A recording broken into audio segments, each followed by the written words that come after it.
Ya, jadi ini adalah kesalahan saya ketika membuat sebuah solusi ya. Jadi saya menemukan sebuah masalah ya. Masalah misalkan ini ya. Jadi kita kalau misalkan bikin bisnis kita harus cari masalah dulu. Masalah apa yang ada di orang-orang gitu kan di market.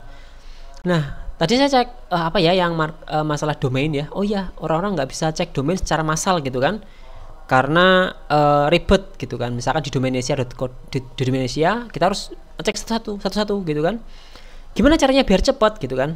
Nah, saya bikinlah tools untuk cek cek itu ya, cek apa namanya, cek domain secara bulk ya, secara massal.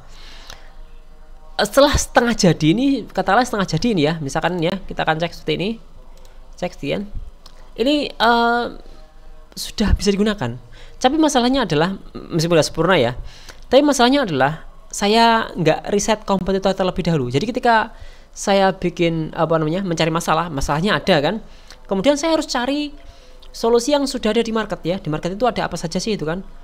Nah, saya cuma cek di domain Indonesia saja, domain Indonesia atau domain-domain di Indonesia. Ternyata di luar, misalkan di apa namanya, di websitenya katakanlah GoDaddy ataupun mungkin di mana ya, misalkan yang luar itu banyak kok ternyata yang apa namanya, yang mereka itu menyediakan fasilitas untuk bulk check domain ya.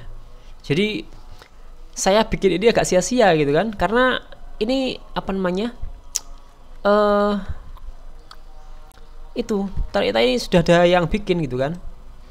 Harusnya saya cari masalah dulu, kemudian setelah masalahnya ada, kita cari semua macam solusi yang ada di market, kemudian kita cek kekurangannya apa. Nah, kita akan benahi itu. Harusnya seperti itu ya, nggak langsung bikin gitu ya. Karena kalau langsung bikin nanti malah itu ya, malah kayak gitu ya, sia-sia ya, tiwas gawe ya kan. Ternyata sudah ada solusinya, dan itu lebih baik solusinya ya, karena lebih cepat itu kan untuk prosesnya, dan juga bisa langsung beli domainnya. Dan ini saya itu ya, kekurangan saya ya, saya nggak apa namanya, nggak cek dulu. Jadi pertama kita harus cek dulu masalahnya apa, kemudian solusi yang ada di market apa, kemudian orang-orang itu nggak suka dengan solusi itu kenapa. Nah, kalau misalkan mereka nggak suka dengan solusi tersebut karena masih ada kurang-kurangnya, nah kita bisa menawarkan produk kita yang punya kelebihan untuk menyelesaikan masalah tersebut yang nggak diselesaikan oleh kompetitor-kompetitor kita, seperti itu.